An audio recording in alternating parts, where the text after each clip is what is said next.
Assalamualaikum warahmatullahi wabarakatuh. Ladies and gentlemen, let me introduce myself. My name is Budianto. I am from Education and Training Center, Badan Pusat Statistik. I will explore to you the subject servant leadership. Servant leadership is part of leadership in work implementation. Selamat siang Bapak Ibu dan teman-teman sekalian. Bagaimana kabarnya Bapak Ibu? Sehat-sehat?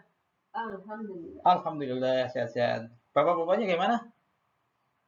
Alhamdulillah sehat-sehat juga ya. Alhamdulillah ya.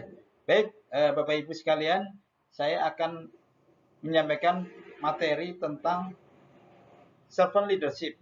Servant leadership ini atau kepemimpinan yang melayani ini sama dengan adaptive leadership dalam bukunya Harvard yang memiliki 8 karakteristik kepemimpinan.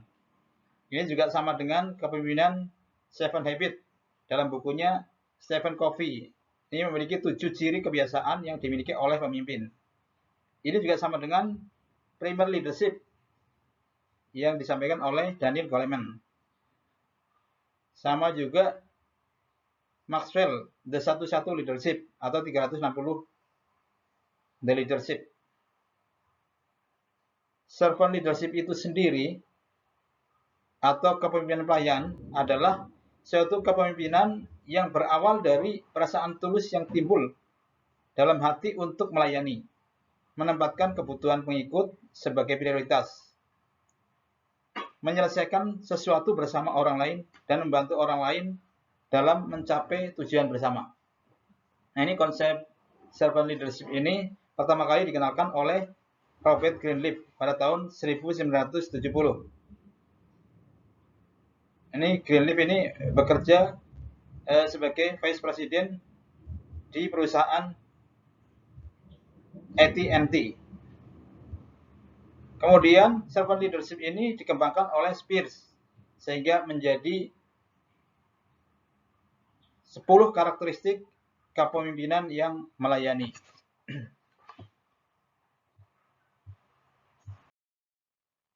Nah, biasanya kalau berbicara tentang servant leadership, ini biasanya ada storytelling. Ini contohnya ada storytelling taksi rasa limosin. Itu nanti akan seperti apa, tapi saya tidak akan membahas di sini. Saya hanya akan membahas tentang storytelling dari sumur Utsman bin Affan. Ini sumur Utsman bin Affan adalah satu sumur yang dibeli dari seorang Yahudi. Kemudian dibeli oleh Utsman bin Affan karena beliau seorang yang kaya raya. Dibeli oleh Utsman bin Affan, kemudian digunakan untuk keperluan pengairan atau untuk keperluan air hidup sehari-hari untuk penduduk Madinah. Nah, ini semua penduduk itu baik agama Islam, agama yang lain, Yahudi dan agama-agama lain, ini semuanya mendapatkan manfaat dari sumur ini. Karena ini wakaf dari Utsman bin Affan untuk kepentingan umat banyak, untuk kepentingan orang banyak. Karena ini Utsman bin Affan berpikir secara ke depan atau konsep ke depan, jadi masa depan. Jadi untuk kepentingan orang banyak ya. Nah, ini tadi kita sudah perkenalan, kita lewat saja untuk slide ini ya. Nah, untuk selanjutnya, ini misalkan nih ada Bapak Ibu, teman-teman semuanya, siapa yang teman-teman ya, ini mendapatkan uang 50 juta. Apa yang akan Bapak Ibu lakukan ketika mendapat uang 50 juta? Silakan dari Pak Andi, silakan Pak Andi. Apa yang akan Anda lakukan? Oke, terima kasih Pak Andi. Terima kasih atas jawabannya. Kemudian Bu Mira, silakan Bu Mira. Ya, terima kasih Bu Mira atas jawabannya. Sekarang saya ingin menanyakan satu lagi, apa yang ingin Bapak lakukan ketika mendapat uang 50 juta? Pak Robi, silakan Pak Robi.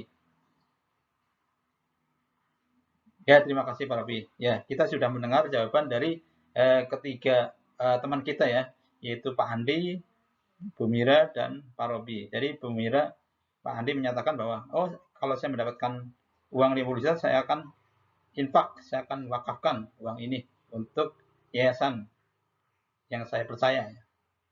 Kemudian Bu Mira menyatakan bahwa saya akan menghajikan orang tua saya, akan mendaftarkan haji bapak dan ibu saya. Kemudian yang satu lagi Pak Robi menjawab bahwa ketika beliau menerima uang 50 juta akan untuk membayar utang dulu, baru kemudian untuk yang lain. Nah, apapun jawabannya, apapun apa yang Bapak Ibu sampaikan, ini nggak ada yang salah, semuanya benar. Kan kalau pemimpin yang melayani, bisa jadi uang 50 juta ini digunakan untuk sedekah semuanya, untuk kepentingan orang lain semuanya. Karena ini akan berpikir masa depan, untuk berguna untuk orang banyak. Jadi untuk memberikan pelayanan kepada orang lain.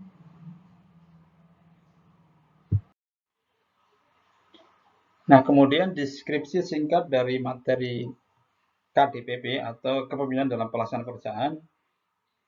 Yang pertama adalah membekali peserta dengan kemampuan mengaplikasikan kepemimpinan yang melayani dengan menunjukkan sikap mendengarkan, kemudian berempati, terbuka, dan memiliki komitmen tinggi untuk mempengaruhi atau mengajak orang lain untuk memberikan pelayanan yang paripurna. Ini sebetulnya di sini merupakan karakteristik dari kepemimpinan yang melayani.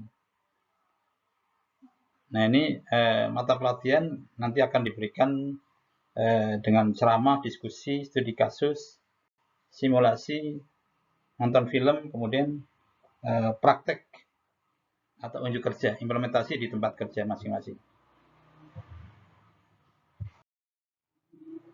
Sedangkan tujuan pembelajaran dari mata pelatihan kepemimpinan dalam pelaksanaan pekerjaan adalah meningkatkan kemampuan peserta dalam menerapkan kepemimpinan yang melayani dalam melaksanakan pekerjaannya sesuai karakter kepemimpinan sehingga dapat mewujudkan pelayanan publik yang prima dan berkarakter.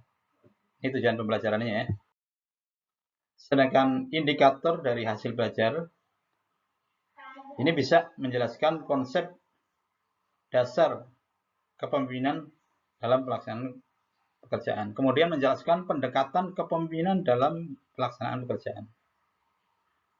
Yang ketiga, menjelaskan karakteristik kepemimpinan pelayanan. Ini penekanannya nanti di sini ya, menjelaskan, saya akan menjelaskan karakteristik kepemimpinan pelayanan. Dan yang terakhir, menerapkan kepemimpinan dalam pelaksanaan pekerjaan. Ini implementasi di unit kerja masing-masing. Sedangkan materi pokok dalam pembelajaran KDPP atau kepemimpinan dalam pelaksanaan pekerjaan ini ada 4 ya. Jadi konsep dan pendekatan KDPP. Kemudian karakteristik dan ciri-ciri KDPP, kemudian kepemimpinan yang menerapkan nilai-nilai Pancasila, dan yang terakhir implementasi kepemimpinan di unit kerja. Nah, untuk selanjutnya Bapak Ibu sekalian, kita akan berbicara tentang 10 karakteristik servant leadership ya. 10 karakteristik kepemimpinan yang melayani. Yang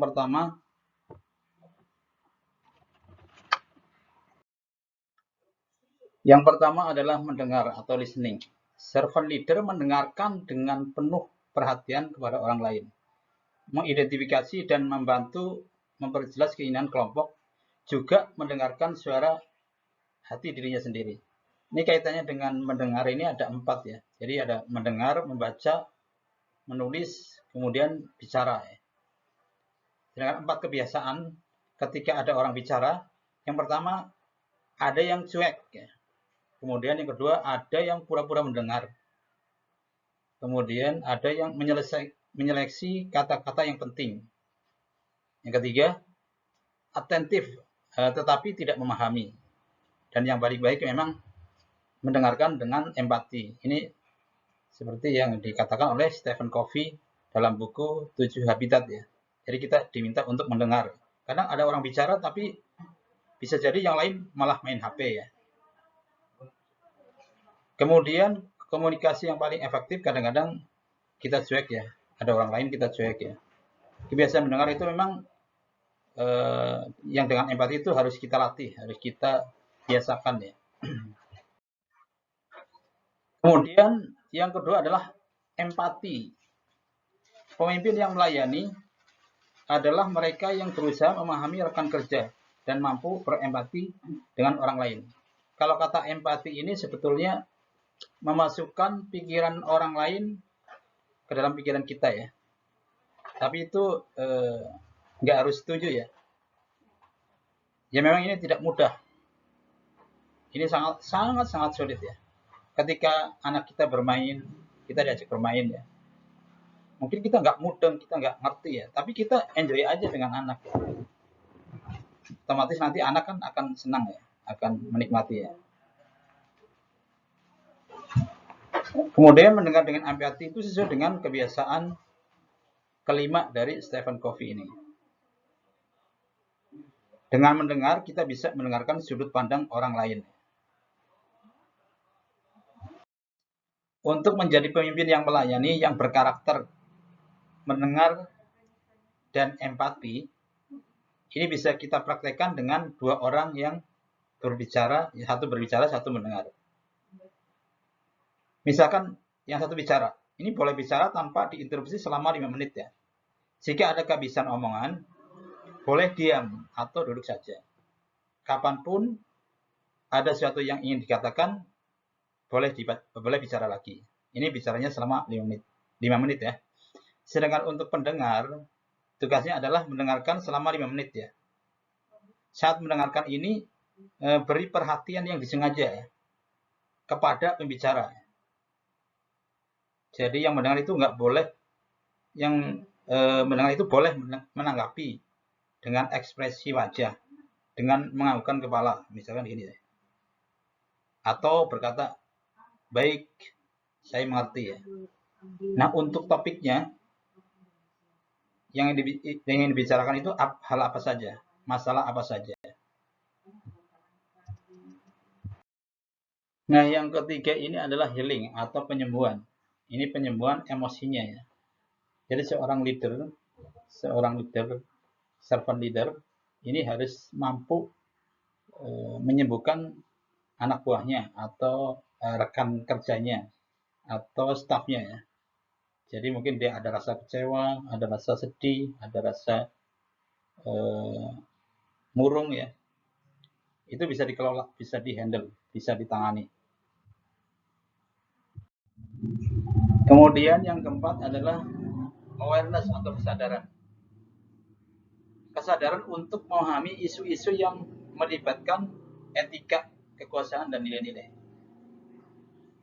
Jadi melihat situasi dari posisi yang seimbang, yang lebih terintegrasi ya.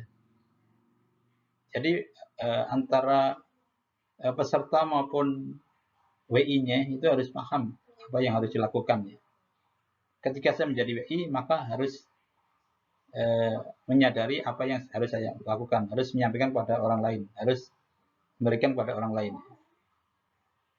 Sebagai peserta latihan, itu juga harus menyadari bahwa apa yang mereka lakukan, harus mereka lakukan. Mesti sadar untuk apa mereka diklat, untuk apa mereka belajar. Jadi ada pelatihannya secara mindfulness ya. Kita sadar akan kelebihan dan kekurangan kita ya. Dengan awareness ini, dengan kesadaran ini, kita bisa banyak bersyukur dalam setiap keadaan, dalam kondisi apapun sampai bersyukur, sehingga kita akan menikmati aktivitas hidup ini atau aktivitas kerja ini.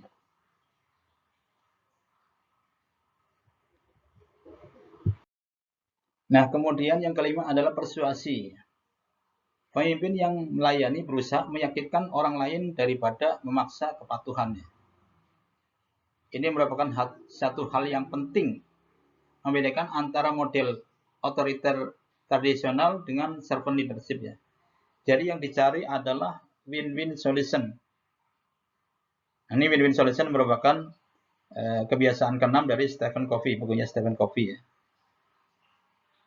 antara kita dengan anak buah, ya, antara teman-teman dengan anak buah, ya, yang tadinya beda pendapat, tadinya beda pandangan, bisa disatukan oleh pemimpin yang melayani atau di servant leadership, ya, yang tadinya berkata no sekarang menjadi yes, turning not to yes, ya.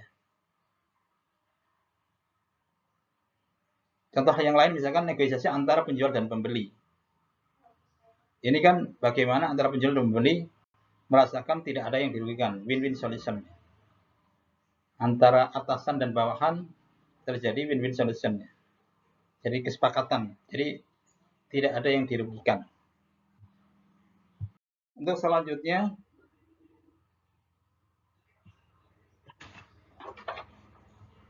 kita langsung lihat aja yang slide ini, ya. Terus selanjutnya adalah conceptualization. Ini kemampuan melihat masalah dari perspektif konseptualisasi, berpikir secara jangka panjang atau visioner dalam basis yang lebih luas, ya. Jadi di samping kita atau saya atau teman-teman banyak tahu tentang teknis, juga harus tahu tentang konsep, ya, harus tahu tentang administrasi, harus memiliki kemampuan manajerial sebagai pemimpin, berpikir ke depan atau conceptualization, ya. Seperti tadi sahabat Utsman bin Affan, ya. Jadi beliau berpikir ke depan. Jadi untuk kepentingan orang banyak. Maka nanti akan terasakan manfaatnya untuk orang banyak terus. Seperti itu. Untuk selanjutnya adalah foresight atau kejelian. Jeli atau teliti dalam memahami pelajaran dari masa lalu, kemudian realitas saat ini, dan kemungkinan konsekuensi dari keputusan untuk masa depannya. Jadi di sini berpikir kreatif, kemudian berpikir tentang inovasi, persiapan tentang inkubasi, insight, dilatih dengan stimulus bagaimana misalkan membangun desa cantik, ya. Bagaimana inovasinya, bagaimana kreatifnya, ya. Kan teman-teman sudah belajar tentang berpikir kreatif, ya. Ada inovasi juga, ya. Kemudian design thinking, customer view, kemudian berpikir ke depan, memiliki jangkauan ke depan, ya, apalagi di era industri 4.0, ya. Ya, walaupun berpikir kreatif di sini tidak harus dengan aplikasi, ya. Kemudian yang ke-8 adalah stewardship atau keterbukaannya. Nah, di sini kepemimpinan yang melayani menekankan keterbukaan dan persuasi untuk membangun kepercayaan dari orang lain. Jadi membangun kepercayaan dari orang lain. Di sini tentang manajemen sebetulnya, ya. Ada di agenda 3, ya. Teman-teman belajar di agenda 3 ini. Jadi bagaimana pekerjaan kita selesai. Di situ ada POAK, ya, atau planning, organizing, activating, dan controlling. Di keterbukaan. Kemudian yang ke-9, commitment to growth of people atau komitmen untuk pertumbuhan. Tanggung jawab untuk melakukan usaha dalam meningkatkan pertumbuhan profesional dari karyawan dan organisasi, ya. Jadi memang di dalam organisasi tersebut nanti ada coach, ada mentor, ya. Jadi teman-teman menjadi sebagai pemimpin yang melayani adalah sebagai coach dan sebagai mentor, ya. Jadi membimbing, menggali potensi dari anak buah, ya. Kemudian menggali potensi mereka agar pemimpin berhasil. Pembimbing memberikan pengalaman mereka untuk membimbing para peserta. Ini kalau WI ke peserta, ya. Nanti kalau teman-teman berarti membimbing anak buahnya, atau membimbing stafnya, atau membimbing rekan kerjanya. Kemudian yang terakhir, yang ke-10, ini membangun komunitas atau building community. Ini mengidentifikasi cara untuk membangun komunitas. Jadi di sini memang dibangun budaya kerja, kemudian membangun komunitas, membangun organisasi kita, agar organisasi kita berkelas nasional, bahkan bisa berkelas dunia ya. Contoh untuk membangun komunitas adalah dengan contohnya teman-teman membangun tim efektif ya. Nanti tim efektif digunakan untuk membuat tim yang akan mengerjakan aksi perubahan dari teman-teman semuanya. Emang ini tidak mudah ya. Ada hal yang harus dipercaya kepada orang lain. Kita harus membangun kedekatan dengan orang lain. Kita harus sering berinteraksi, berkomunikasi ya. Baik, itu yang bisa saya sampaikan pada kesempatan kali ini. Mungkin ada yang bertanya, silakan. Oh ya, silakan Ibu Tami. Silakan Ibu Tami, silakan. Ya, nanti saya jawab ya. Jadi memang 10 karakteristik ini, misalkan contoh ada yang tidak bisa diterapkan, itu nggak apa-apa ya. Jadi memang harus berusaha ya. Itu ya. Jadi kalau misalkan di antara 10 ini ada yang lemah, dicari yang lemahnya itu kita perbaiki, kita tingkatkan untuk yang lemah. Ya. Misalkan lemah di foresight ya, kita tingkatkan di foresight. Ya. Baik, ada lagi mungkin yang bapak-bapaknya nih? Enggak ada ya? Baik, teman-teman semuanya, Bapak Ibu semua, saya simpulkan bahwa 10 karakteristik dari kepemimpinan melayani harus kita latih ya. Enggak harus semua kita miliki ya. Jadi berdirilah pada kekuatan kita di atas kelebihan kita ya. Kalau yang belum masih lemah ya kita tingkatkan lagi. Jadi kita harus tetap membangun ke-10-10-nya bisa kita terapkan ya, berusaha untuk kita terapkan. Baik, karena waktunya sudah habis,